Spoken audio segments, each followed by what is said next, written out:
on the event. All right. So, potential has no age is the tagline for the Shiseido Vital Perfection skincare franchise. Last February, we launched the Vital Perfection Uplifting and Firming Cream. And in the past year, it has already become a bestseller. And many of you in this room played a role in that, so thank you for that. We're really excited because we just recently launched the Vital Perfection Concentrated Supreme Cream, which has 2 times the concentration of safflower red, which is our hero ingredient. Now, this is for those of you who are really looking to focus on skin contouring and defining your features. But potential has no age. It's more than a tagline. It's really a consumer mindset. Ambition and vibrancy cannot be dictated by age. I believe what brought you all here today is because you believe deep down inside that there's still more to learn, there's more to do, and there's more to become. And we all want some healthy looking skin while we're at it. Show of hands, I just have a quick question for you all. Anyone tired of seeing 20-year-olds talking about already, I didn't even get it out, anti-aging skincare when they had no visible signs of aging to begin with, right? Yeah, you're not alone. Our consumers, they expect authenticity. They want to see people who look like them talking about the products that they really love. Now, this is why our first panel is so important, because we are going to hear from a trusted and talented group of women who have been able to build a community on social media, by really being able to engage with their audiences in a very authentic way. Now, as Sid mentioned, again, for everyone watching on the live stream, you should start to see a QR code on the screen, and everyone here in person, you should see that QR code on your agenda. Do not wait. Submit your questions, and we're going to get to as many of those as possible immediately following the panel for the Q&A. Now, without further delay, I know we're all ready to kick things off, so I'm going to introduce our first panel to the stage, and then we're going to give them a warm round of applause. Let's welcome our moderator. We're so grateful to have Executive Vice President of Forbes, Maura Forbes, joined by dermatologist and dermatologic surgeon, Dr. Michelle Henry, model and digital creator, Anna Diaz, and digital creator and founder of the Tennille Life, LLC, Tennille Jenkins. Let's please give them all a warm round of applause. Thank you. Good afternoon, everyone. I am so excited to be here today, and I'm so excited because we need to be having more of these conversations in terms of how we challenge convention, how we do so in the ways that we talk about beauty, how we do so in the ways that we talk about our careers and the like. And what I love about this panel is we're going to hear from women who really embody this concept, accomplished women who show and exemplify that expertise and experience isn't a liability. It is the foundation and the launch pad for bold new chapters and really exciting ventures in life. So today we're going to talk about that in the context of shaping narratives, filling spaces, but also doing so in a way that defies people's expectations at any age. So ladies, thank you so much for joining us. Tennille, I'll start with you because I think all of you show the ways in which we can have really exciting different chapters in our lives. You left the security of a traditional job. You were going through many different life changes and the like, to really create a platform and find a community around different ways of thinking about beauty, wellness, and the like. But this is easier said than done.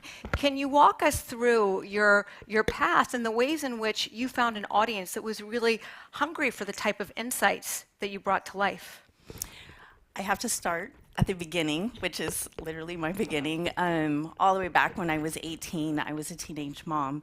And everyone kind of thought I was throwing my life away, and I had to dig deep and say, I have to figure this out. I put myself through school. I want to be interior design. I want to do interior architecture. I hit the ground running, and I did that. And that was like through my 20s. And at the start of my 30s, I found myself as a single mom, a child in middle school, one in elementary school. I was living at my parents' house. I didn't have a job. I didn't have a car. I just felt so lost. And so when I was 31, I was like completely reinventing myself, because the interior design world, I was kind of like not relevant there, and I found myself in corporate aviation. And it really unlocked something special for me those years, because I had never been alone. I had never traveled the world. Here I am working on a private jet with, Mr. and Mrs. Billionaire and, celebrities, and just, it was wild and crazy and so special, and I could never have seen myself at that time doing this. Fast forward, towards the end of my 30s, I was like, am I gonna be on a plane like forever? Do I wanna keep like running around, starting my day at all these crazy times? So I started a blog, a lifestyle blog about traveling and the things that I like to do in the city. And it just kicked off. And I was like, okay, I'm going to keep working these 2 jobs, and when I can, I'm going to move into the content creating full time. And it was at 42 that I was able to leave my life as a corporate flight attendant and share about. It was wanting to see myself. I wanted to see women that looked like me, that had adult children and had real life issues, and I just want to share that through beauty and food preparation and all the things that I was passionate about. And that kind of brought me here today. So I continue to do that, and started as a teenage mom and had all these different changes and start overs, and I don't know, it's the most beautiful, crazy, chaotic story, but it's been so rewarding. You bring up a great point, though. We were chatting about this earlier, is it's so often, it's in these moments of discomfort, it's in these moments of real uncertainty and turmoil that really forces us to dig deep and to think differently, and where we have no choice sometimes to take those risks. And the fact that there can be extraordinary, wonderful things on the other side of moments where we have no idea if and how we'll navigate through. Anna, I'll turn to you, because we talked about that as well in terms of your career. You'd had a career in the fashion world, and you're working in an industry that really celebrates youth and newness, but you've developed content that deeply resonates with an audience, as we've said, that often has been overlooked. Can you share what sparked your decision to go away from a traditional path, and what that speaks in terms of how we all can think about opportunities and our voices? Yes. I start in a conventional change in my career, but in the beginning, I worked my entire life with the fashion industry. My mom say I born with the jacket, not too big like this one here, but with the jacket, and I love fashion. But of course, fashion and beauty, they are connected, and I work so much there. I'm from Brazil and work with so many different paths in the area until I moved to US almost 11 years ago. And I like to understand how is the fashion industry here. And I start working with different companies until the last one is a luxury brand, and I work in retail. I love, to work there. They have a disconnection with people, and women mature and understand this type of fashion here in US, until we have the COVID, and everybody here know the situation. We are stuck at home, and it's so funny because in the first week I feel super relaxed at home. The second week, see what I'm gonna do by myself. At the time I live by myself, and say, I have one activity to do for this company, and we need to looking for inside of the platform TikTok. I have no idea the time for this platform. And then I did the activity, and I look so funny. I entertain myself with the activity. And then I start every day looking the videos and say, oh, this is amazing. I think I'm going to start to do my videos there. And after a couple videos, I saw, well, in the beginning, it's like more acting and dancing and having fun, by myself. And I saw the gap there. They're just, they don't have any type of my stereotype of woman in my age with this type of hair. 6 years ago, it's something, this lady with this hair, like white one, no, no, no. But when I saw this gap, and I start to receive so many follow-ups and direct messages about what I'm wearing, like your clothes are amazing. I'm just truly just go there and see this is the way I need to go, like more focus in fashion and beauty and lifestyle.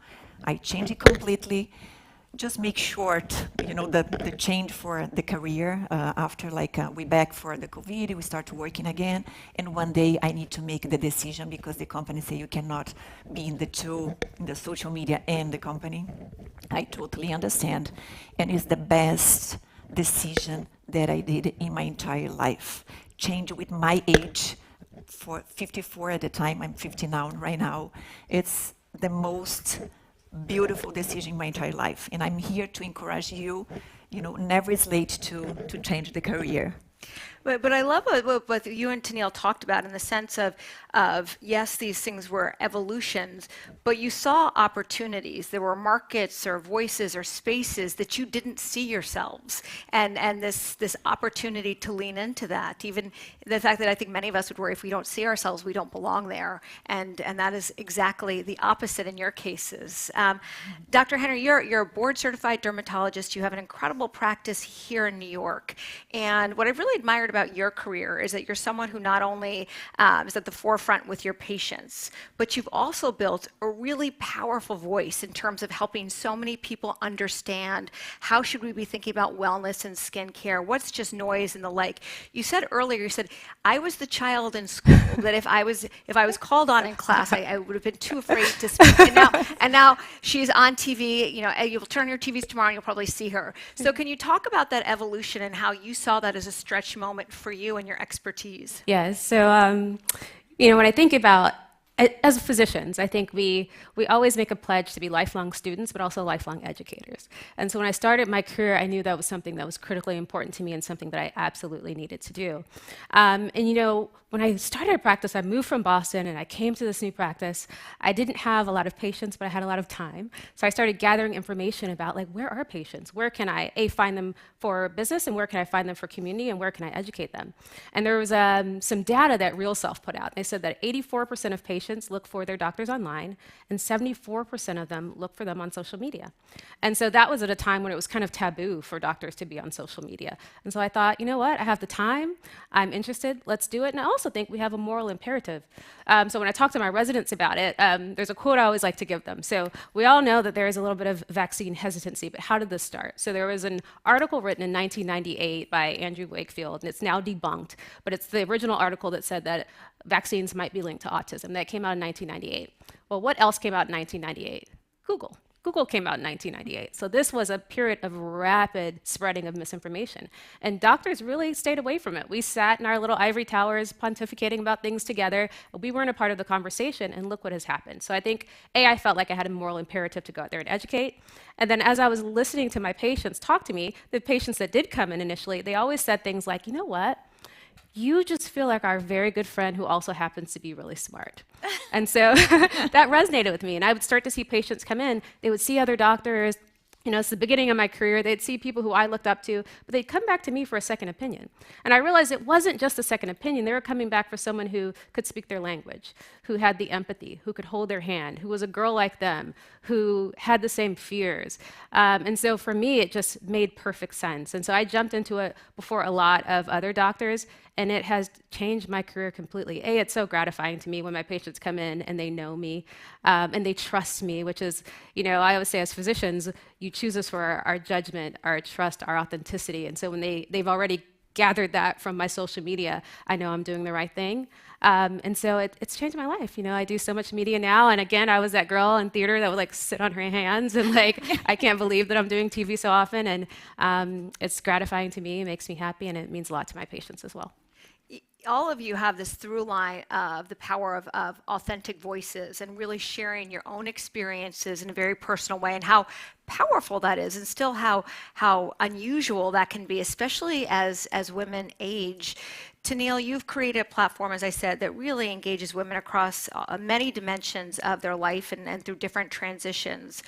How do you create and think about content that both validates women and pushes them to maybe think differently about their experiences given yours? And can you share an example of maybe a piece of content that you posted or an experience that really brought that to life in terms of the relationship and what they're looking for?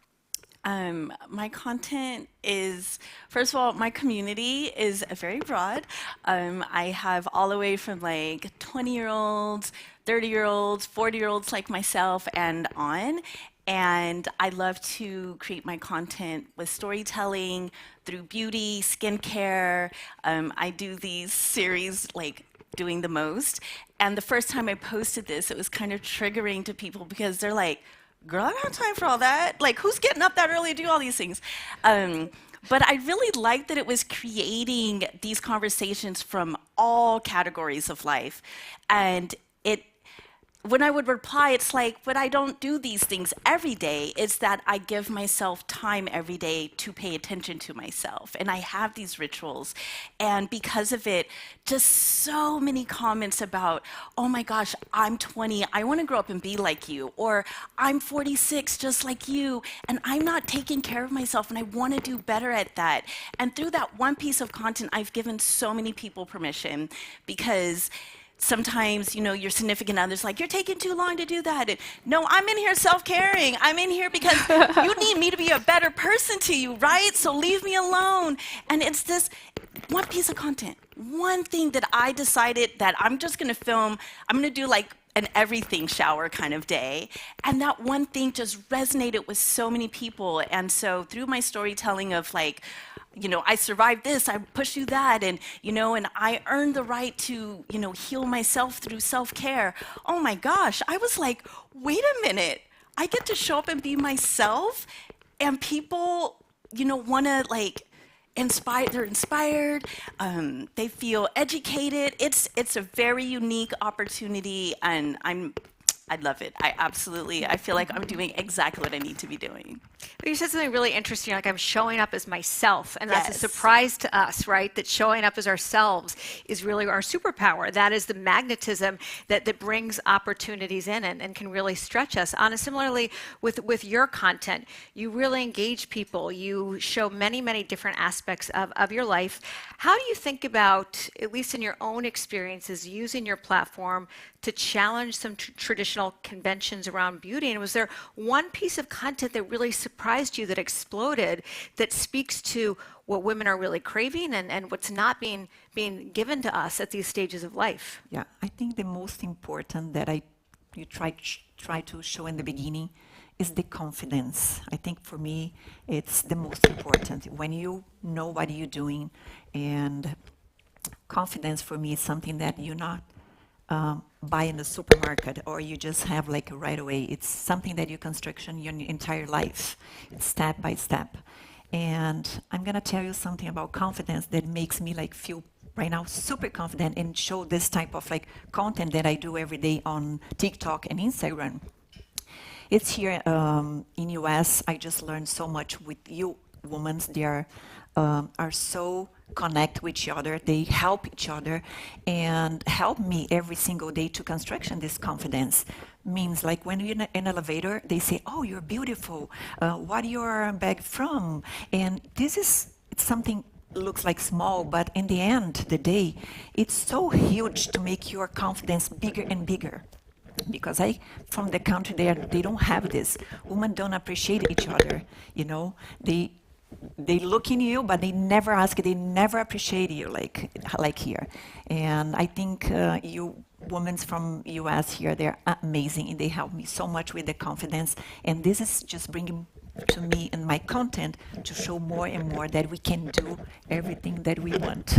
Well, that confidence is something that you don't have to be born with, and that it's like a muscle over time, which I think for women especially, many of us, myself included, really grapple with these moments of self-doubt and these narratives that we tell ourselves, and the fact that even just our voices and our support of each other can be such a powerful tool. I'm sure the women who said those things, you look great in an elevator, had no idea that those small things added up to something that you could pay forward for and other I try people. to do the same with women before. Like I learned, and now I appreciate it. You know, if I'm going elevator or any place, of course, organic, natural. You know, like you are beautiful, you have amazing smile, like something like that. You know, I'm gonna make the day happy from other people.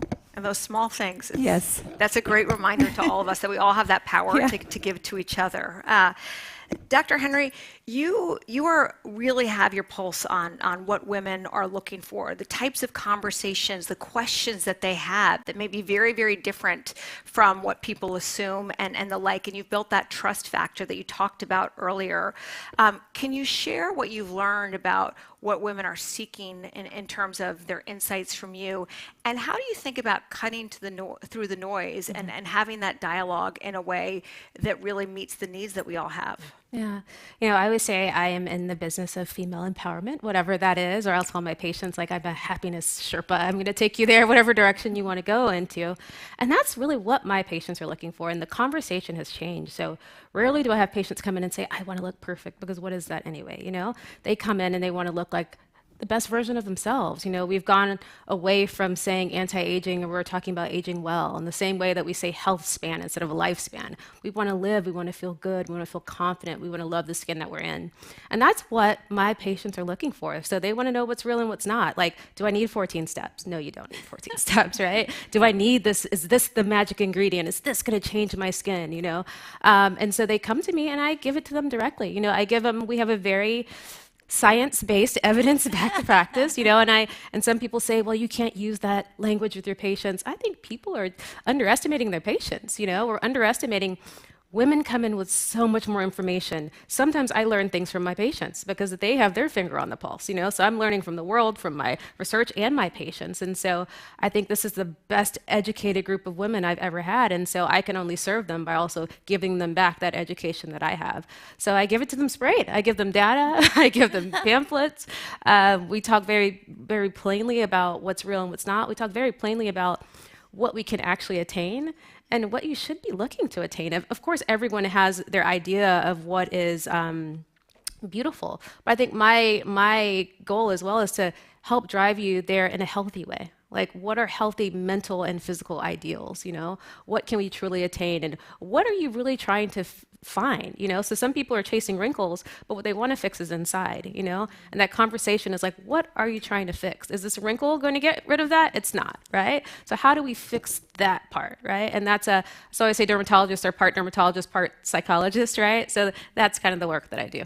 And that is such a fine line, I think, for any of us who've been to our dermatologists for those types of things, like, what do I need? And it's more, you're trying to address something that has nothing to do with what the outside is. And oftentimes, because of these narratives in society and culture, that's what we press on in terms of our sense of self-worth. I also love that you talk so much about listening to your patients, and that's something that all of you do as a community, listening just as much as talking.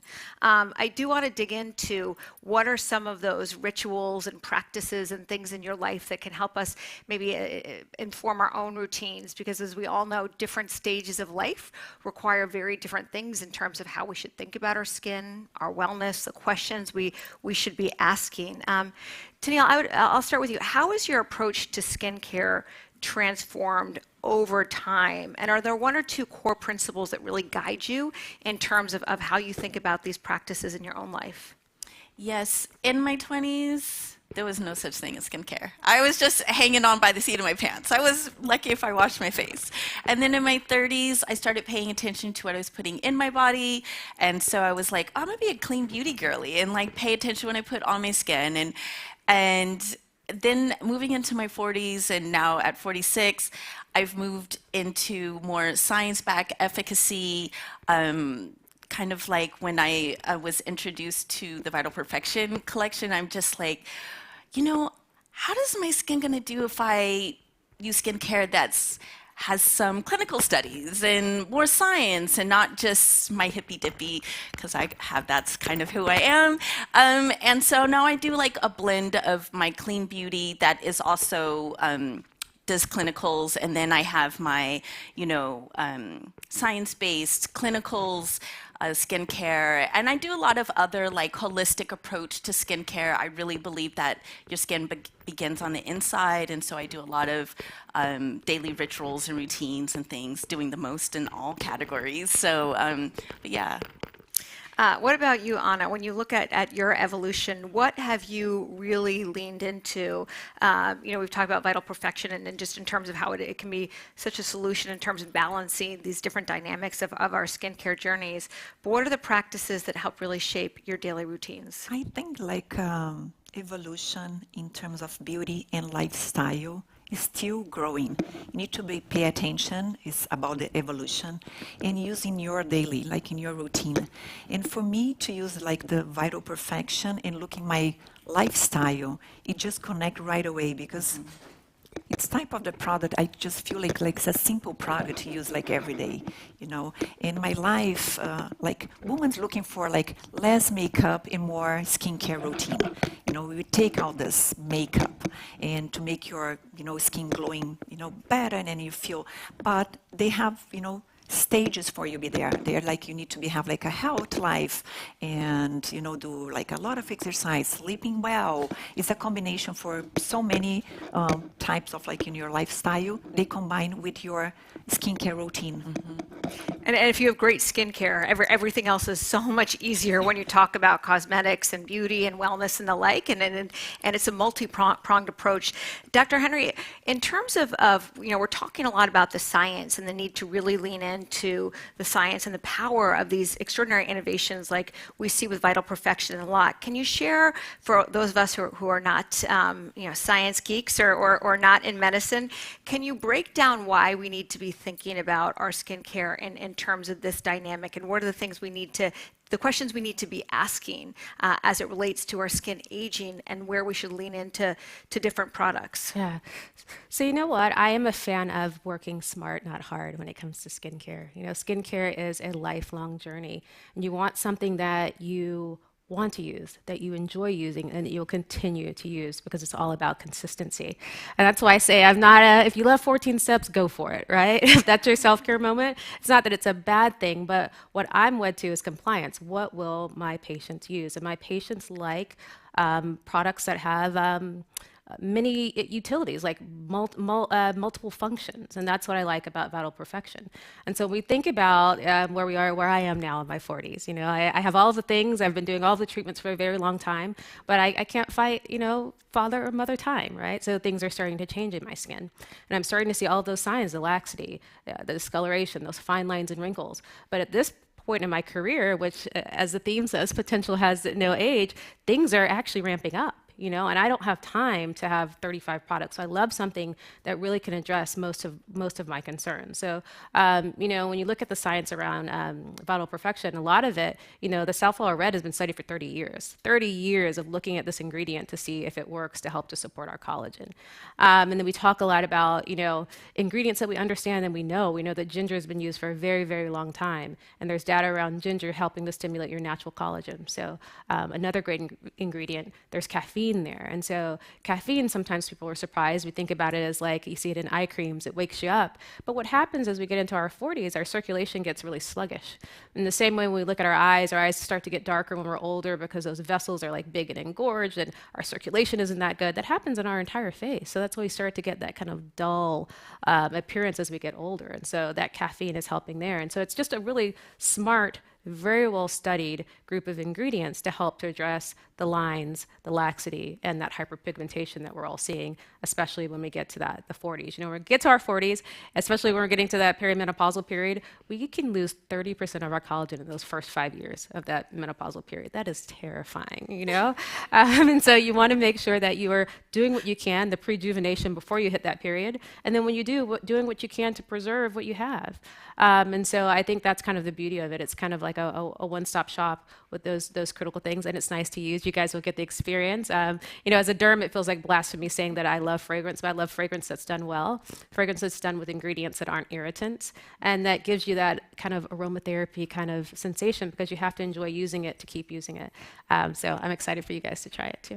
Yeah, you make a great point. So much of the products, it's about sort of does it do what it needs to do, but does it feel good? Exactly. And I love that. Did you say 35% of collagen or 30? 30%. Those first 5 years in that like menopausal period. I don't know if you heard. I gasped, right? I had no idea, and I caught myself because it's you said earlier. We can't fight age. These are things that are natural parts of the aging process. So how can we better empower ourselves with great products? There was a question, say, trust but verify. How do you do that on social media? I think this speaks to let some brands who really have invested in science and innovation, let them do the heavy lifting. Otherwise, the rabbit holes we all go down can be pretty deep and pretty dark. One of the questions from an audience member was, aging is letting go of some parts of your identity. How do you stay grounded in your identity when everything seems to be changing physically and mentally? Does anyone have any advice on that? I don't mind answering that one. Full transparency, when I was 40, I had a hysterectomy, and it like made me go into like medically induced menopause. And so at 46, so that's 6 years now. And so I feel like I was waiting to like not feel like myself, lose the sleep and all the things like, oh my gosh, am I going to be able to fly? Like, I'm going to feel claustrophobic. Like, there was just so many chaotic thoughts in my mind. And so what I decided to do is I'm going to have my rituals. I'm going to lean into the things that make me feel good. And we're just going to do this day by day. We'll make adjustments as needed, and we'll pivot when we need to pivot. We will let go of whatever we need to let go of as it happens. And taking that like mindset and really sticking to my rituals, I'm telling you, those things a lot of the things that I was afraid of didn't actually happen, but I do think it was like I had to shift the way that I was thinking and really approach it like, you're not gonna be the same, but this new Tennille could be even more beautiful, even more just like poised and like ready to go. And my energy is excellent. I'm sleeping like a baby. Like my appetite's normal. I thought it was going to be this completely different beast. And I'm pretty much still myself. But the things I had to let go of, I let go of. And, you know, skincare and all the things, and it's really important for me, and that's what keeps me like grounded. And if I start my day the right way, then I'm good. And you talk about process, the need to have this process. Yes. And how many of these questions that we're talking about, our careers, our skincare, we always think about what we're losing, what we're giving up, and this idea that actually there's so much opportunity and so many extraordinary things. So rather thinking of this sort of this always in the negative, there's many things on the other side of this. Mm-hmm. Dr. Henry, someone had a question. Speaking of process, what Tennille said. What do you wish you had done sooner to take care of yourself? Or are there certain things that people underestimate as it relates to the small things they can do in their life that over time have a much bigger compounding factor than we may give them credit for? Yeah, so I'm going to answer that, but I also want to talk about one other thing that you mentioned just now. I think one thing I gave away with getting older is self-doubt, shame, caring about a lot of other people, and that has been the healthiest thing. And I think wanting to take care of myself more now because I feel better inside than I did when I was even younger. So that's one thing I want to share. But what do I wish I focused on when I was younger? The little things, I think I wish I knew when I was younger that the little things are the big things, like you're focused on every goal and you're focused on like, when I get this, I'm going to be really happy. And I think there are many times in my life where I'm like, I don't even remember it. I don't remember the journey. Like I had all these great like highlights. If you look at the track record, there are all these highlights, but I can't even remember them because I wasn't paying attention to the little things. And the little things includes like your skincare, how you care for yourself, all those nights that I didn't sleep. Like it took me to get to 40 to realize that 8 hours feels fantastic. Like I'm an entirely different woman. I spent my entire career like sleeping 4 or 5 hours a night and like patting myself on the back about it like I'm so hardcore. That was insane. Like now I'm just clearer and better and happier.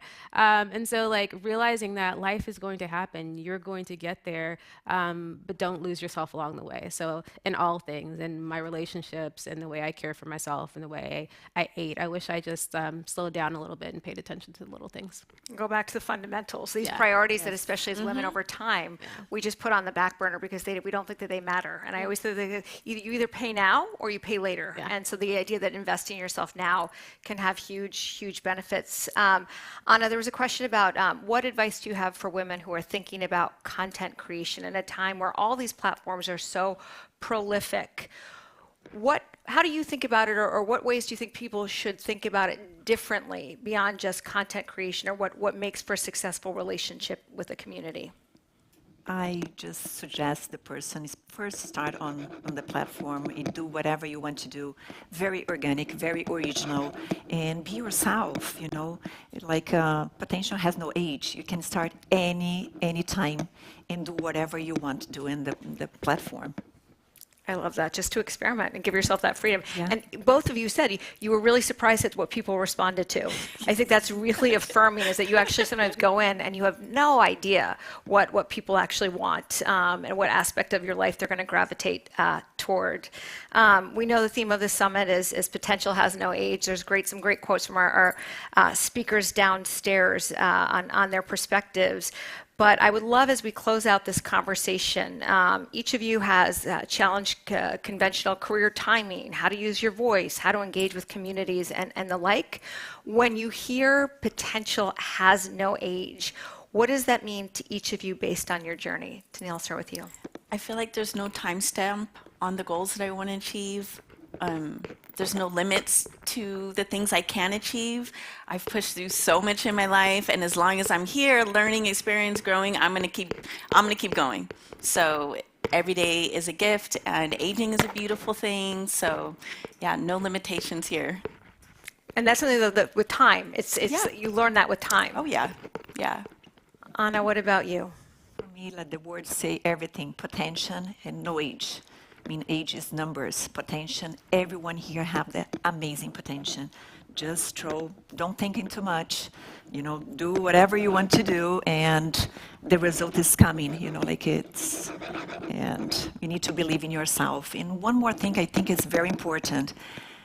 Normally, we just thinking about in the past and looking in the future, but live the moment. When you are on the platform or you are be something, just enjoy the moment. Like we're here right now, enjoying this moment. That's a great reminder, be present, and this idea that potential, that we feel like potential is somehow this rare thing reserved for your younger years, is a fallacy, as we all know. Dr. Henry, as you wrap up, what does that sentiment mean to you? Yeah, and when I think about potential, I think your potential is as large as your appetite. You know, if you have a small appetite at 20, there goes your potential. You know, if you have a large appetite at 70, and you know, at this stage of my life, I have a voracious appetite. I'm very hungry, right? So it's as much as you want, and it really is, you create your own ceiling. And so your potential is as large as you can dream and as large as you can imagine. I love that. So be hungry, be very, very hungry, be open and curious to learning, and also be yourself, be authentically yourself, and showing up in those moments in a very present way. Well, ladies, your journeys are not only inspirational, but I really encourage you all to spend time with their platforms. There's great insights, great practical wisdom, and the like, and I appreciate the candid discussion today, so thank you. Thank you.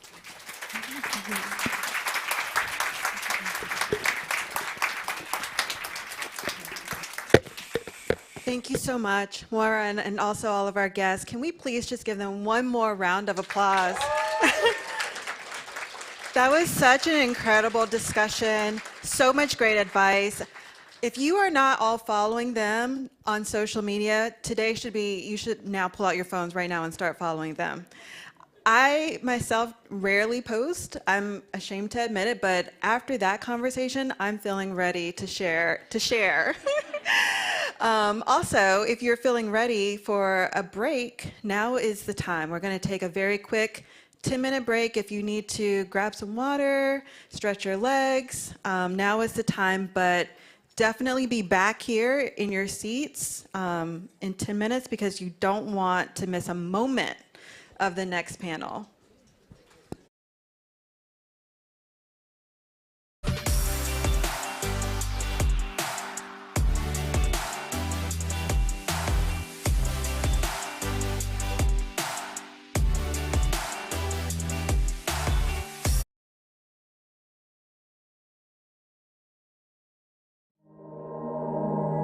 I've wanted to be a storyteller ever since I knew that that existed. I've been acting since before I was an adult, so I'm really, really lucky that I've had access to top-level professionals who have always kind of told me about the importance of taking care of my skin. I do feel like part of my life involves treating myself as an instrument, my voice as an instrument, even my skin as an instrument, and it all serves a larger purpose of storytelling. Shiseido was an unbelievable partner in terms of valuing the story that I wanted to tell. When I heard potential has no age, I felt so excited because it was a feeling that I'd had, and I was thrilled that Shiseido thought that I could represent it. Vital Perfection, Shiseido Ginza Tokyo. When I was younger, I didn't know how to make myself comfortable.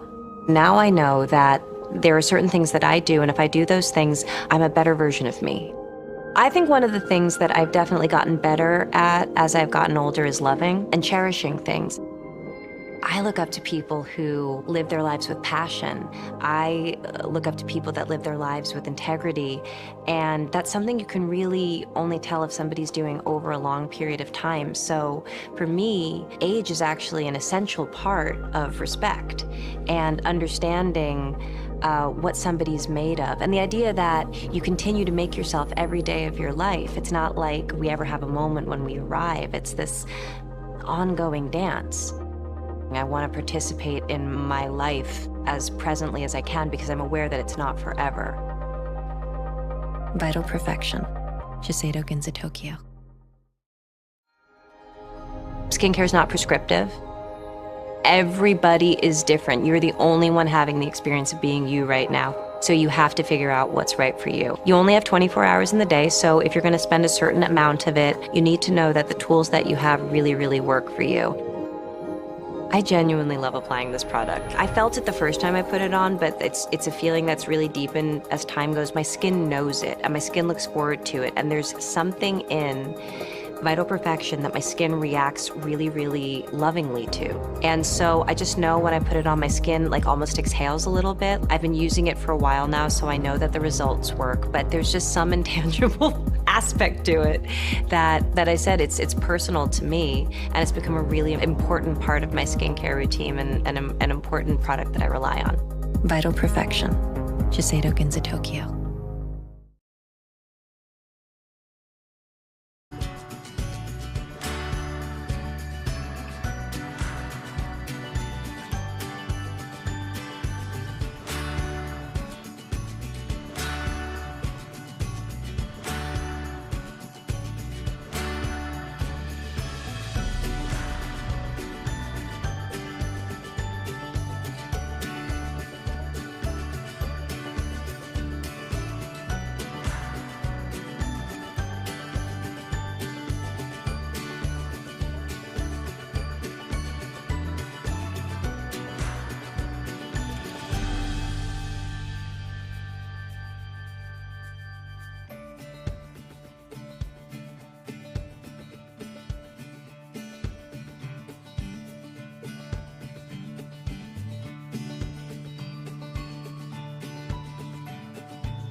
Welcome back, everyone. Shiseido says potential has no age. That means no expiration date. Too often, society tries to place an invisible cap on what we can achieve based merely on the number of years that we've lived. Well, I want to ask you all to do me a favor. Imagine if your age never crossed your mind. It never crossed the minds of anyone you know. What would you pursue? Would you pivot in your career at this point? Would you chase some new dreams? It's definitely something to think about.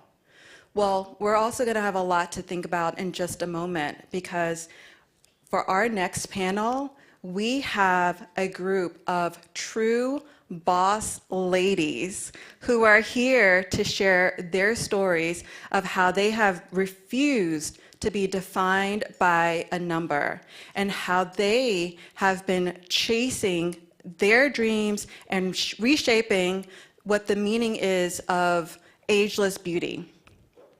Now, I know you all are going to have a lot of questions for this panel. So once again, everyone that's on the live stream, that QR code that you're seeing on your screen, everyone here in the room, you should see that QR code on your agenda.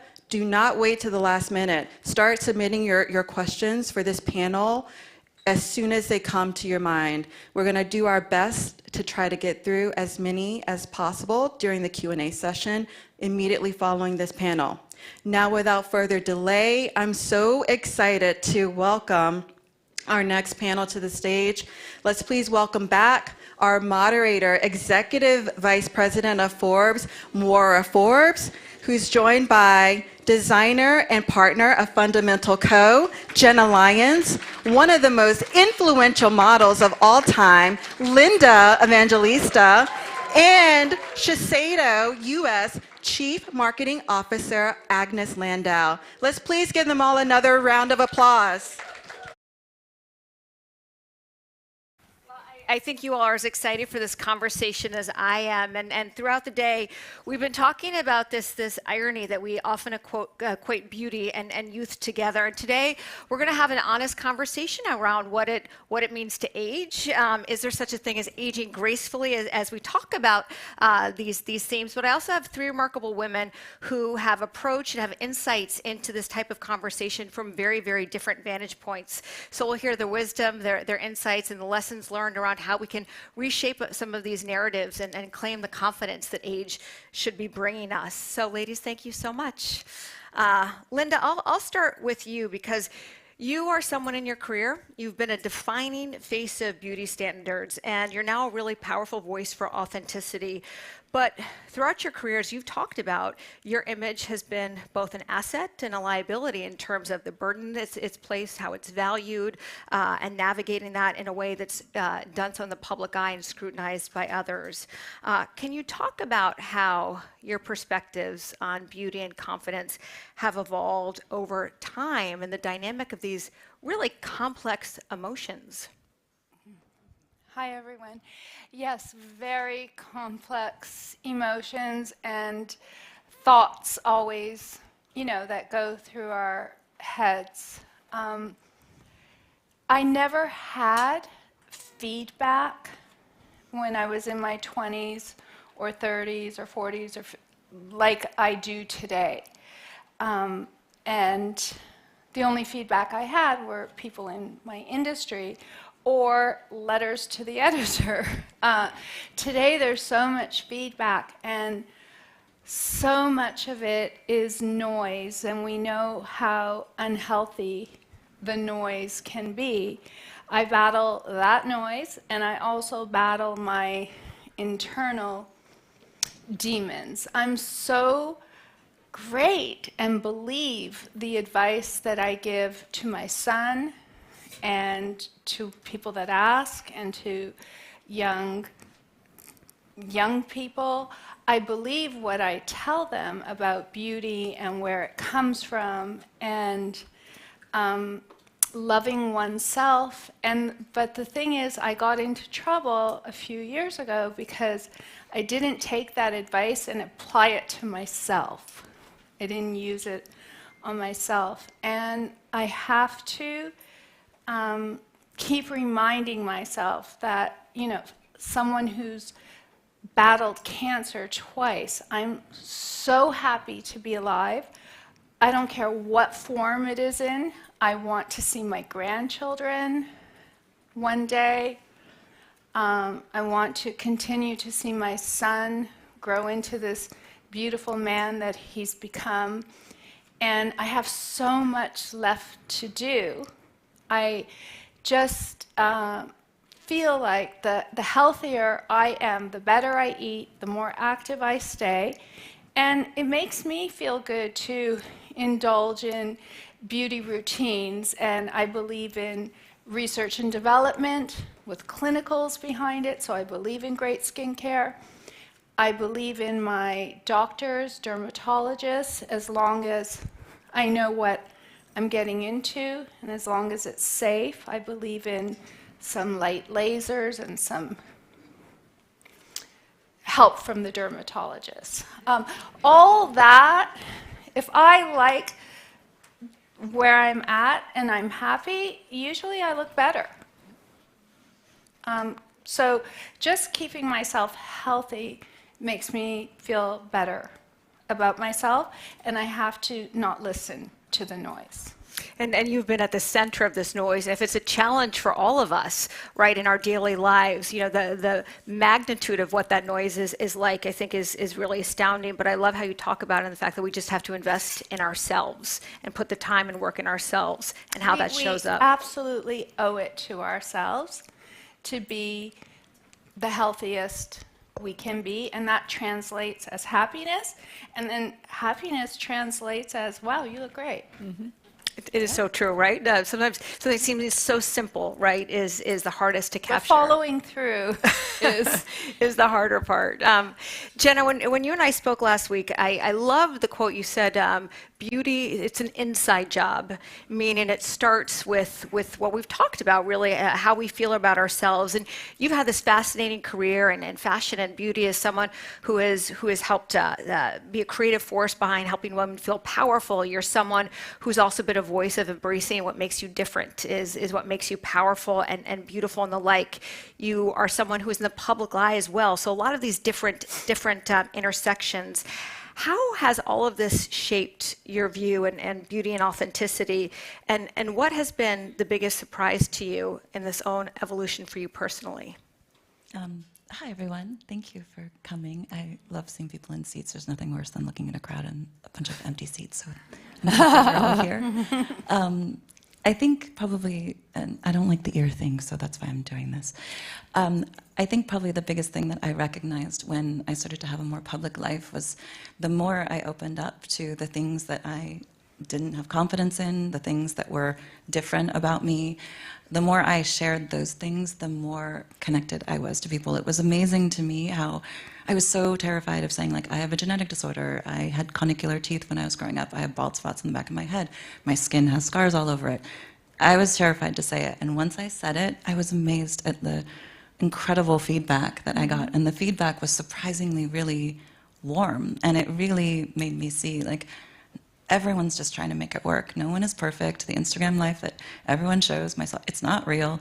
And I think that idea of, like, understanding it, that's like being proud of who you are. And I think even listening to you talk, it's like there's something so, and we get taken out by everyone else. And, like, at the end of the day, it's kind of what we do inside. And there's nothing better than being in a room with people who are smiling and beautiful and happy. And like being a bitch can suck the air out of a room. So, like, I enjoy people who are, like, happy, and, like, that really means something. And that energy, like, transfers to me, and it makes me feel good. And then I feel prettier.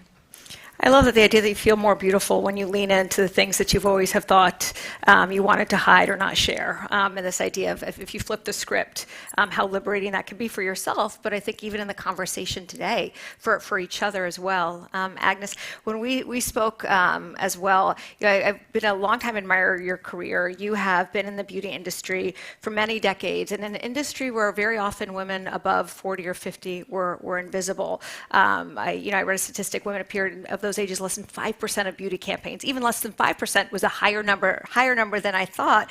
But today we're in this really important and transformative moment around how we talk about aging. And you described it as a moment. Can you share this evolution and how we ensure that this is something lasting rather than a window of conversation at this time? Yes, first of all, hi everyone. I have been in the beauty industry 40 years, okay? And when I was in my 30s and 40s, I looked around me, I look above me, and I'm like, what happens to the people here when they're 50, 55? It's like disappear. I'm like, they go to a different planet. I mean, they're put to pasture. What goes on? And nobody around that age. By the way, I'm 62.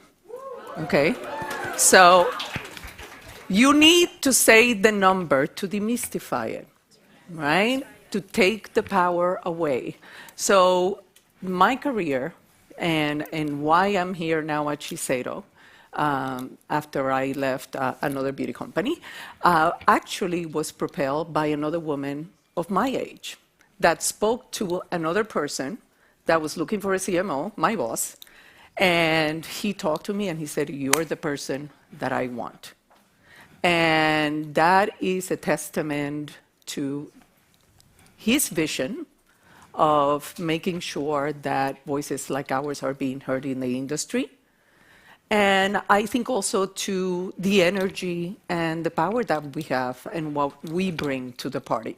And I said that this is an incredible moment in terms of what is happening, and it might be a lot to do with the fact that we have a lot of baby boomers that are right now at this age, and we're doing a lot of things. We're seeing it in Hollywood, right? A lot of movies suddenly came out that are obviously featuring women that are in their 50s and in their 60s.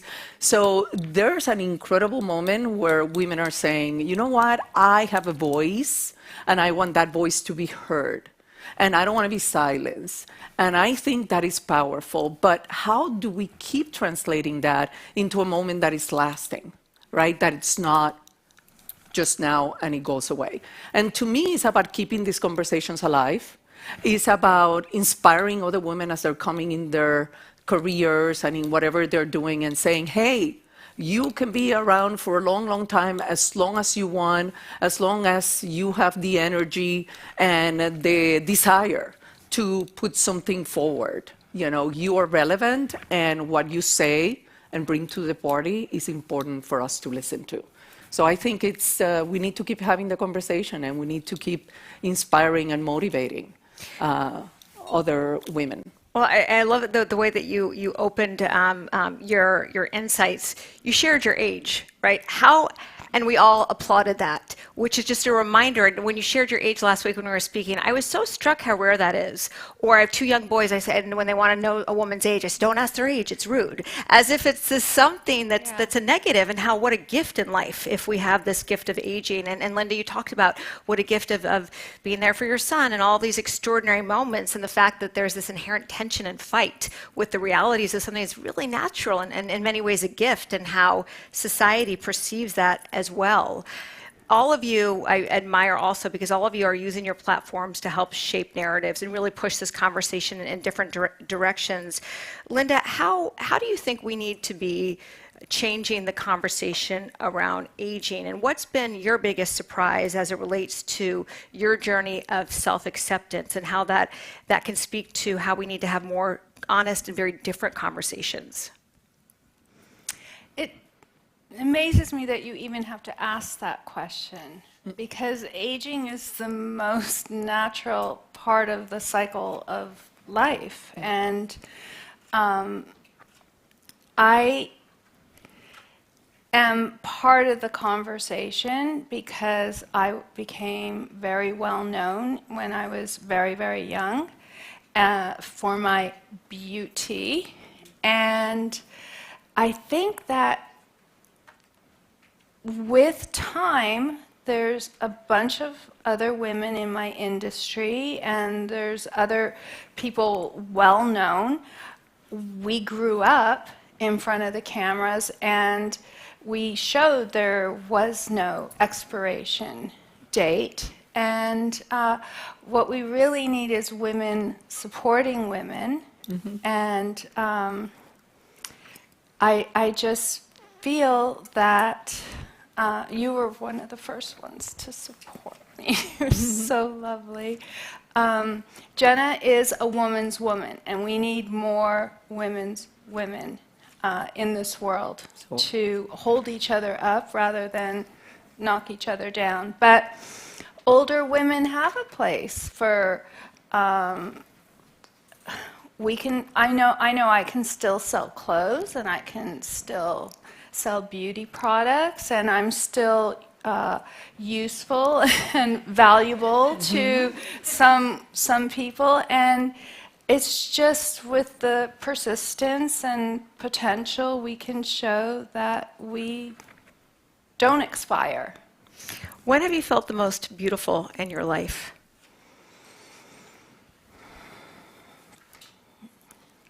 Well, my answer is wrong. When I felt the most beautiful. I think of my favorite photos I have ever done in my life. I was in my 20s, so that's just wrong, because even I am affected by all the issues surrounding age. But I feel like this is just an example. I did a cover for a German magazine with an incredible photographer, and it just so happens, I hope it's okay. Of course. Okay, it's Jenna's partner.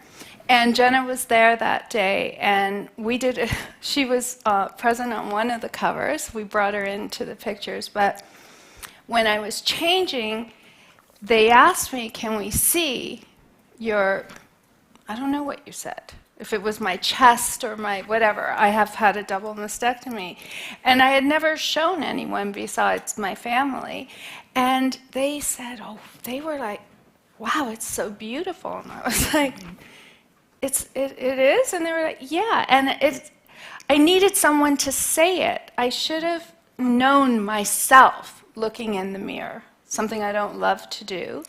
But I should have known that it is beautiful, and they made me feel beautiful. And I even said, okay, I'll do the picture, take the shirt off. I mean, go. I was like, Fabulous. I'm beautiful. But I needed to hear it from someone else. So I just really think it's important that as women, we support each other and uplift each other. And I think we're like all in this together, you know? What really strikes me, though, Linda, when you share that story, it's sort of this moment, right? This unexpected moment that was so transformative to you. And Jenna, you're again someone who has seen this industry in a multitude of different dimensions. What's your takeaway in terms of the power that each of us has to inspire that confidence and beauty? And where do you think we need to be rethinking and challenging some of the narratives that, as Linda said, just play in our own head, rightly or wrongly? I mean, first of all, I just want to say, I don't know if I have to talk about this moment between the two of us, because you talked about it, but I get to talk about it. I grew up wanting to be in fashion, and from the earliest memories I had, I remember seeing Linda. And I think people think that being beautiful is the ticket to being a model, but it's not. And I have been on the other side of editing film for years when I was at J. Crew. And there is something tangible that is hard to describe when a model lights up the stage, and she really does. And I think it's not just being pretty, it is this awareness and appreciation in beauty. And Linda walked in and I was starstruck, and she was so incredibly gracious and warm to me and made me not feel like a little kid who was like and then saw how incredibly emotional I was, because it brought back all of my history of just falling in love with fashion and falling in love with her, knowing how incredibly talented she was. She was beautiful, but she was, the way that she exuded grace and spunk and elegance in a photograph is unusual, and it's why she was a supermodel and still is. And so for me to have that moment and then her bring me into the picture and say, I'd love for you to be And the picture with me like made me misty. I was teary-eyed. Well, you were someone I looked up to. You were Don't like this understand this. awesome, incredible, businesswoman, and you were like this goddess. And Nope. so, yes, Yes. I looked up to you. Amazing. But I think to answer your question, like I think as you said, I grew up not understanding that like I could ask for help. I grew up not understanding that like I needed to take care of the other women around. I wasn't told to do that. Like I didn't grow up that way. And it wasn't until I got into the workplace and I realized how incredibly important it is. Like we have to take care of each other, and lifting other people up or like giving them even the smallest compliment, it means something. And it's not necessarily about age, but I do think, particularly of someone who is older, I think we have to set the example. And I think it's really like powerful. I was at a restaurant the other day with my son, and he looked over at the woman who came to the table and he said, "You are so beautiful, you look great." And I could see her eyes light up. And she was so touched by this. And it's like, it matters. It matters what you hear. It matters the feedback that you get from others. All those little moments add up to something. So I think like being kind and being gracious and being like adoring. And listen, not everyone's going to get to meet Linda Evangelista. She's mine. But it was a really like very special moment for me, and I'm so grateful. You're so sweet. Thank you both for sharing that. It was, it's really poignant in terms of what it meant to both of you. And I also am just so struck, we're having a conversation around beauty and the fact that the words that we use, and both of you have talked about the need to support each other, and women needing to support each other in this journey is such an important pillar of this conversation. We don't always necessarily connect that when we're talking about beauty. So thank you. Thank you for that story. And Agnes, you've been someone who's also been really pushing and been at the forefront of having these very empowering narratives about what it means to age. I mean, the fact that there is a beauty and skincare brand that is talking about in this context of science and innovation, but talking also in the context of confidence and authenticity, and in doing so, pushing a broader industry around how we need to be rethinking the conversations we have with our consumers and ourselves. Can you talk more about that evolution, but why it was so important to you personally? Well, I'm there, you know. So obviously, it's very much part of my life. As I said, I grew up in beauty. Beauty has been what I have been doing for forever. And to me, it is an incredible moment to flip the narrative. When we think about how in beauty that narrative can change, yes, we already talked about the fact that you need faces that represent the right ages, right? 20-year-old shouldn't be selling a lifting and firming and anti-wrinkle and all these things product, right? We should have the faces, and also because it's empowering, right? You want to see the right product in the right face and what it really can do. And it's honesty, by the way, and authenticity, by the way, right? The second piece to me is about the conversations and about the words. Words have power. We give them a lot of power, right? I said my age because that has power. Immediately people is like, right? Mature, menopausal. They exist, hello. They are happening.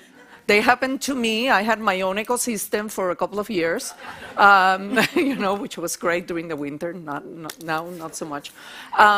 But it's important because it's conversations that we're having that basically talks about what is happening to us, and we don't have to be embarrassed by that. We shouldn't be embarrassed. We shouldn't be afraid. We shouldn't be ashamed. We should share, right, what our experiences are, because it helps somebody else. And when it comes to product, by the way, you have to develop and formulate a little bit differently when you're developing to perimenopausal, menopausal. The texture of the cream is going to be different. The amount of emolliency that you put in there is going to be different. So you have to be thinking about these things when you're developing the product. Also, we have a science for longevity, right? And meaning, in our creams, we can formulate the same way we think about our bodies, right? In our bodies, we say, okay, we have to have a good diet, we have to do exercise, we have to take care of ourselves in order to live, could look our best for longer, right? Well, we can do the same thing in skincare, right? We have the ability to actually make skin cells healthier, right? If you're taking care of your skin in a constant basis, if you're staying away from the sun, guys, the sun, very bad, very no bueno. No bueno, sun, no bueno. If you want the most effective and actually best anti-ager, SPF, right? Because it's just, not good for your skin. So protecting your skin and nourishing your skin are the two best things that you can do for keeping your skin healthier longer. And honestly, a routine that you can keep, because if you use it one day and then stop, that's not going to be good. So obviously keeping that routine, being able to do that is very important. That consistency, you're right. If it's something you're going to stick to and do it, that's the most important thing. And we heard from that with our other panelists earlier. I do want to talk about that evolution in terms of how you approach beauty and how you approach aging. And Linda, I'll ask you, you touched on a little bit in the opening conversation around what you prioritize now as it relates to your skincare and how you view those aspects of your life. Can you talk more about that evolution and also how, rather than viewing aging through the lens of loss, have there been unexpected gifts you found along the way? Gifts in terms of things that have been surprises and good things that age. Well, okay, so in my 20s, I was living in France, and I was using Embryolisse, and it has nothing in it, right? There's no actives in it. I don't think so. But it was like all I knew. And now I want to know there's actives. I want to know there's clinicals. I want a multitasking line of products that, combat, all my concerns. A gift I was given at the age of 33, suddenly I developed melasma. And that kept me out of the sun. My face has not seen the sun since I was 33. And I was doing the math earlier, so that's 27 years of no sun. So I think that was a good gift, because prior to that, I was using Lancaster had this shoe polish, brown, greasy thing that would make you go so dark. I was going to Saint-Tropez on the weekends. When I would come to New York, I would go to the sun tanning salon, to the booth, to develop this color, and thinking I was loving this, Italian olive. My parents are both Italian, so I was developing that dark olive color, not knowing, I didn't know the damage I was doing. So the melasma was a gift, because since I was 33, I started practicing sun safety. So was that the question? Yep. Yeah. Okay. No, I think. but I love how you talk about this evolution. You're really looking for science and innovation and the like. I mean, they're tools. Why use a cream without benefits when you could use a cream with benefits, right? Yeah, and finding the rituals and the practices. I believe in being transparent. Like I said, I want to age, but I want to look good along the ways, and I'm going to tell the truth. It's a little bit difficult. It's a little hard. It's not easy, and I'm not going to tell you it's because I drink 3 liters of water every day and that I have olive oil and I have avocados. I do that, but that is not why. That is not the only part of my regimen. I have dermatologists, and I like to use good skincare with actives, with clinicals behind it. Jenna, from your perspective, how has your approach and your routine with beauty evolved in a way that you feel like also exemplifies how women today need to be thinking about our routines, not just in terms of products, but in terms of how we think about what they mean in our lives and what we're looking for with ourselves? I mean, I think the thing that's changed for me the most is just like looking for trust. I think that I feel there has been so much misinformation in the beauty industry, and a lot of the things that I believed were doing things don't. And I remember really distinctly, you know, I had discovered Shiseido, the brand, years ago.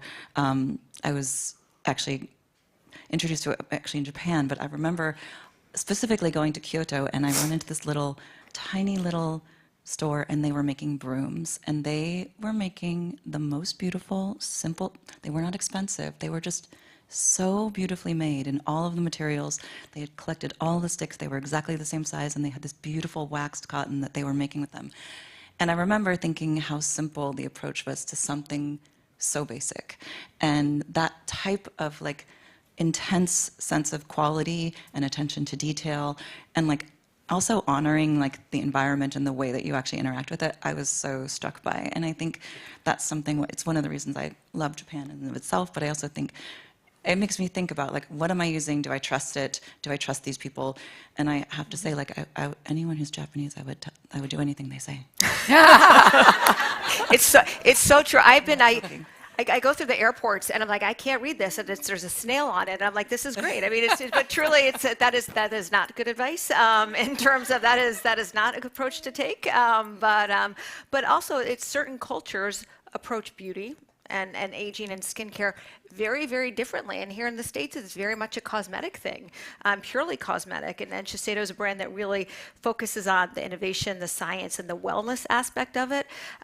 Agnes, can you share how you think we need to be thinking more broadly about skincare as it relates to beauty? And what are some of the things, the conventional ways about how we think about these products that we need to challenge or reframe to better understand what we need at every age and what's going to be most impactful to us? Well, I think the things that we have to change, I think I spoke a little bit about it, right? I started with Shiseido about 2 years ago. We started doing these conversations actually about a year ago. The team actually kickstarted that with Pat Mascara. I think you guys are here about a year ago. Because again, to everything that we are saying, that Jenna and Linda are saying, it's important that we have these conversations. It's important that we support each other.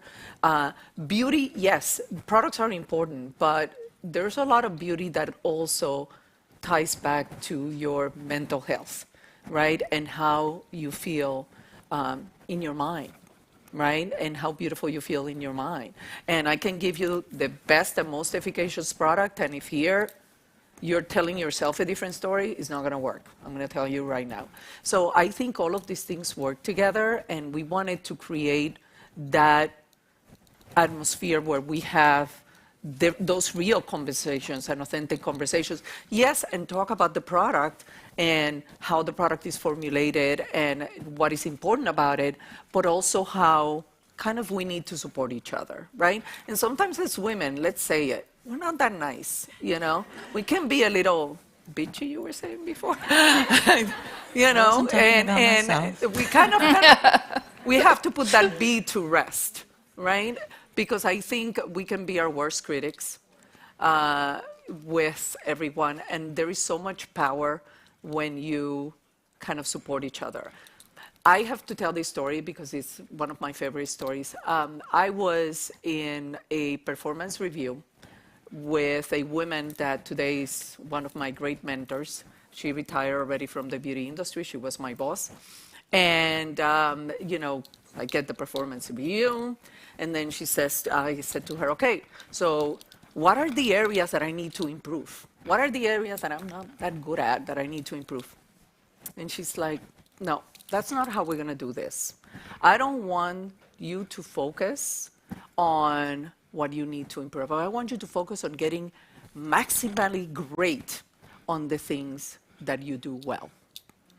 Right? And I thought that was an incredible insight, not only for work, but for life. right? Because it's the idea of always trying to find that incredible thing that somebody brings into the party and bringing it up, right? I never give a compliment that I don't mean, because it's never going to be authentic. But I can find something in each and every one of you that I like. And I will find it, and I will tell you about it. And I think, in a way, and you said it in your last presentation, I think that's our gift. That's the gift that somebody gives us, and the gift that I think it's our duty to give to somebody else. So that's on the mental end. And I think on the formulation end, when we're talking about Shiseido, I think, Jenna, you were saying it, and it's very true. This is a Japanese company. 150 years, right? It has been around formulating product. The oldest American prestige company is 70. That's at the age, right? So at that time, we were developing the first sunscreen product in the industry at that point in time, 70 years ago. So the amount of technology, the amount of science that goes into the products, the length of our new product development process, by the way, 3 years on the minimum end, right? If you have a real innovation that you're introducing, you might have been working on the molecule or the particular ingredient that is very unique for 10 or 15 or 20, right? So it's really the attention to quality, the attention to detail that the Japanese put on their product is incredible. I have been to the Global Innovation Center in Tokyo, and it is like no other I have seen. You know, scientists are definitely incredibly well regarded in this company. They are at the center of everything that we do because they are the ones that are developing this incredible technology that goes into all our products. So that's definitely a huge part of the DNA of the organization. And I love that sort of each of you talk about what we need to prioritize and lean into as it relates to all the noise that is out there and all the different things that we get thrown our way. It's a fire hose of information, and how do we really lean into the things that matter, both in the conversations with ourselves and with others. Before we open up to some of the questions you all shared, I'd like each of you to really just give us a piece of advice on this concept of confidence and aging. Linda, you opened the conversation saying that you're really good at giving other people advice around confidence and beauty and the like. What's one piece of advice you would have given your younger self, or that you wish your younger self had listened to and took action on around finding your self-confidence? I wish I would have been told as a young person, you're beautiful. I was never told that. She's pretty. Oh, she looks good, and, she's tall. And then going, at work, it was like, oh, the foot looks good because they're talking about the pose, or the hair looks great, but no one ever said, you're beautiful. No one ever told me I was beautiful. So I make it a point to tell my son how beautiful he is, so that when he looks in the mirror, he's going to see beautiful. Because with myself, I'm really confused, because I still don't know what it means. But I was never told that. But I think it's really important. I think we know more today that we have to tell our children and tell everyone that they're beautiful, because they are. They are. And if you hear it enough, you may start to believe it. That's really just striking, though, the fact that no one told you were beautiful, and we're sitting in a room. No, they were like, oh, she's tall, or she's pretty, or, oh, she, nobody ever said, you're beautiful. I never heard those words. Never, ever, ever. Which is all. And so how can you feel beautiful if, I don't know. I just feel like we say it now more today. We know we need to say it to our children. We know that. Maybe it's just the generation that I came from, but I never heard it. I think it's just something we need to say to each other. That's very powerful advice. Not you look beautiful. You're beautiful. That's a great distinction. Yeah. Jenna, what about you? What's one piece of advice you would have given to your younger self on this? Linda, you made me misty. Oh. I can't believe that's crazy to me. Oh, But I mean, believe and it. don't get me wrong, my mom and my parents really supported me, but I mean, that's not something, I never looked in the mirror and said, oh, you're beautiful. Not once, I still don't. But it's something I hope, like my son, if he looks in the mirror, I hope that thought crosses his mind.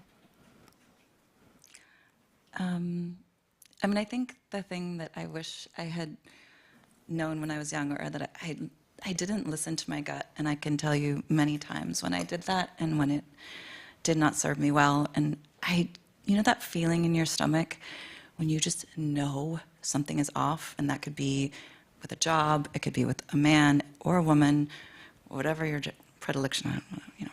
We don't have to talk about that. But I think that there's so many times where I knew something was wrong and I didn't listen to myself. And if I can go back and retrace those steps, every single time, if I had listened to my gut, it would have been a better choice. And I don't know why I listen to outside people more than I listen to myself, and I wish I hadn't. I love the aspect of confidence, just being confident in what your instincts are. Yeah. Your body knows. Your body knows. Like, sometimes your brain doesn't, but your body does. What about you, Agnes? I think it's related to that confidence too, in a way. I wish that I had had it a little bit more at home, to tell you the truth. So it was a little bit of a different experience. I grew up, I'm Puerto Rican, so I grew up in a little bit of a Latin culture, and we can be, it's fun and everything, but sometimes no much fun. A lot of criticism and what you're wearing, that's terrible. Very family oriented. Yes, but also very judgmental. We can be very, my sobremesas in my house, it was like, oh my God, you know what I mean? Sweet. Hard thing. My hands are clenched. So it could be very critical. It felt very critical. So in many ways, I felt I had to fight against that. I would have people saying, well, these people call you to ask your opinion, and I'm like, yeah, I'm their boss, and they're like, oh, and I'm like, oh, thank God, you know what I mean? I don't need you to find my confidence, but it definitely, I think, didn't help me. It made me doubt myself more. It made me not take maybe some risks that I could have taken at a certain point in time because I was afraid, So I think giving somebody the gift of saying, I'm here for you, and take it. You might fall on your face, but I'll be there and I'll pick you up, and we'll keep walking together. And that would have been fabulous, I think. Yeah, I think just the talk tracks in our head in terms of self-doubt and confidence is, to your point, Jenna, if we listen to our gut, it's almost always right, but yet we also then sometimes have this opposing narrative that somehow we let be louder than the others around who we should listen to and when. In terms of audience questions, a lot of audience members have wanted to get a better insight in terms of how you prioritize wellness. You are three women with very, very busy careers. We talked a lot about the importance of sleep, how elusive that is. Can any of you weigh in terms of how you've learned to be more intentional, or what some of your practices are to really integrate those fundamentals just in terms of the day-to-day aspects of your life? We're choosing you. Okay, I'll go. I mean, I think it's a little bit of the same thing I was talking about. I never listened to my body when I was too tired. I never listened to my body when I'd eaten too much sugar. I never listened to myself when I was like, I probably didn't need to have that extra drink. There were so many moments where I have not listened to my body, and I'm so, it's the big thing for me. I am much better. Now I'm I'm tired. I could go to bed. Yeah. I revel in, rest and cuddling and, quiet moments in a way that I could have done more so, but I take, that is religion for me. Cuddling, whether it be my partner or my child, is it's so feeds me and makes me like, it just makes me feel great. And so like I have incorporated that. I know doesn't sound like a beauty routine, but it really is. And I'm like, I think I take rest and like those kinds of like moments much more seriously. It's definitely become my religion. I love it, though. It's what's restorative to you. It's what gives you energy. Oh my God, give me a hug and I can go for another hour. So everyone just start lining up after this. Well, I'll give Jen a hug. really She'll be game. bouncing I love off the walls. Linda, what about you? Is there any aspect of your beauty routine, one or two sort of more practical, tactical things that either would surprise people or practice around wellness that you think is underestimated? Okay, so I wear sunscreen every day, even if it's winter. In the winter, okay, it'll be built in to my moisturizer, and then maybe if I'm wearing a tinted whatever, I'm trying to think. I mean, taking care of just my routine, just the way I eat, exercise, just taking care of myself, and then using the great, I'm able to get my hands on great skincare, but I think that everyone has access to great skincare. My advice is just finish the bottle. I'm guilty of not finishing the bottle because then there's another one that comes and you get excited about that one. I feel like we owe it to these companies to at least finish it so we can see the results that they were, promising us. And just and my humidifiers. I'm very grateful to my two humidifiers on either side of my head. I don't have anyone to cuddle with, but Come over. I know. I've been public about not liking to hear people breathe in my bed, but it's I'm fine. I'm okay alone, but I do like hugs. But I like it quiet. You're out of luck, Jenna. No, I love her. I'll come for snuggles, but I like my quiet room with my humidifiers. And when I have insomnia, which comes at this age, Yes. I decided to embrace it and get productive. I don't get out of bed or anything, but I just embrace it and read or do something that I was putting off, and I embrace it instead of being angry about being up at 3:30 in the morning.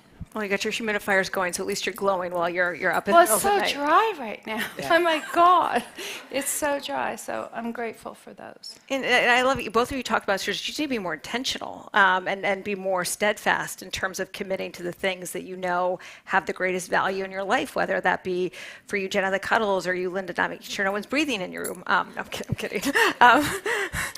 But it's important. You know what's important to you, and not being apologetic about the things that you know you need to prioritize. Agnes, for you, is there anything that you've learned or anything that you've incorporated? Well, I definitely have the routine. My routine is like, don't follow it. It's too many products, just because I can, Last night I'm with my husband, we're watching a movie, and I have a mask on. He's like, and who? It's like, what are you wearing? And I love it. It's part of self-care. And I'm like, don't judge me. I'm trying this thing, and this is how it's going to go. But it's definitely, it's both, right? It's taking care of your skin, and it's also mentally kind of recharging you. The other thing, so I got this Aura ring, I have to say, and it gives me a lot of data all the time, and a lot of useless data, guys. So I'm not saying go ahead and buy it or whatever, but at least what it does is it makes me mindful of when I have to do certain things. Like, oh, you have to go to sleep now because you want your 8 hours of sleep or 7 hours of sleep, whatever you are hopefully going to get tonight. Every now and then it tells me I'm stressed, and I'm like, I'm at work, so of course I'm going to be a little stressed now. So shut up, It's like, no, you need rest periods, and I'm like, unless you're passing money into my account, Not happening, okay? So it definitely, you gave it to me, so I know. It's all your fault. So, but I think it makes you mindful of that, right? Your routine does change when you're older. I used to be a big runner and run all the time and whatever, and I don't run anymore. I wake up and it's like the Tin Man. I need a little bit of, stretching to kind of start walking and everything. So you make stretching a little bit more of a part of your routine. So those are, you just have to work with how life changes your body and accept it. Don't fight it, sort of like embrace it, It is a gift to be this age, so. So listen to your body, right? Yeah. And I have to laugh when you said stretching. Who would have ever thought, when I'm in my 20s, right? I would think that's absurd that people go to stretching classes, right? You're like, that's a waste of time. And now you're like, this is amazing. Yeah. As we wrap up, I know we're out of time. So really quickly with each of you, the phrase potential has no age. Jenna, what does that mean to you? I mean, I think having started over at the age of, God, I don't know, what was I, 50? I think even for me, I feel so lucky to be able to try new things. Have a whole new career. I never thought that would happen. And I'm glad that there's space for that. I feel so grateful that I get to do all these things and it doesn't have anything, no one cares that I'm 56. Did you hear that? I was 56. You have to clap for me too. Love it. Woo! Woo! Okay, thanks. I feel better now. Thanks, guys. Linda, what about for you? I just feel that we owe it to ourselves to do and find and work at being our best so that we can flourish. And then I just feel like other things fall into place naturally, organically, when we do take care of ourselves, which then the potential is never ending at that point. I think we all have it in us. Yeah. What about you, Agnes? Totally agree with all the sentiments. I think it's about, it's not about the number, it's about the energy that you bring to the party, right? And the limit is all in your head. I remember so many times, oh, you're not supposed to wear this or wear that after you're 60 or do this. The arbitrary rules, they don't exist. We can do whatever we want, right? Everybody's free. So I think having that freedom and feeling, really embracing it, that you have that freedom is incredibly empowering. And I told you the story that there's this private equity fund that is now investing in entrepreneurs, and they're looking for over 45, and because there's always thinking that you are an entrepreneur when you're young, and you do. You have incredible ideas. Lola, I'm looking at you, which is fabulous, right? But it can happen at any age, right? Great ideas, great thoughts happen at any age. I mean, Julia Child started cooking at 40, you had Susan Boyle singing at 48 and becoming an incredible singer. So you have these incredible women that have these incredible careers. Later on in life, there's no limit. So it's just in our heads. And I think that's where the restriction resides. So we have to kind of destroy that. You said it's the energy you bring to the party, and I feel very energized by what happened on stage. So, ladies, thank you so much for the insights you shared. And my one of the many takeaways is reminding each other that we are beautiful. So thank you for this really remarkable and beautiful conversation, and thank you so much to all of you today for having the opportunity to spend time on this really, really important discussion. So thank you. Thank you. Thanks, everyone.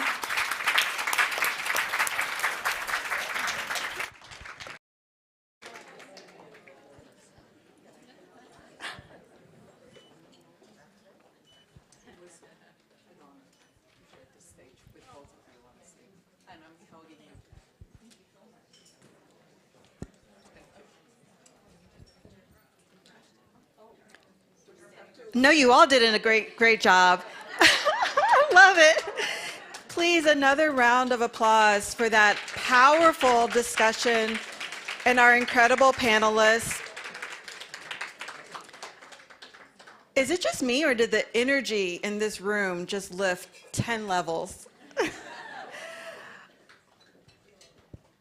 I'm going to just say it right now just because of what Linda shared, but you all are also so beautiful.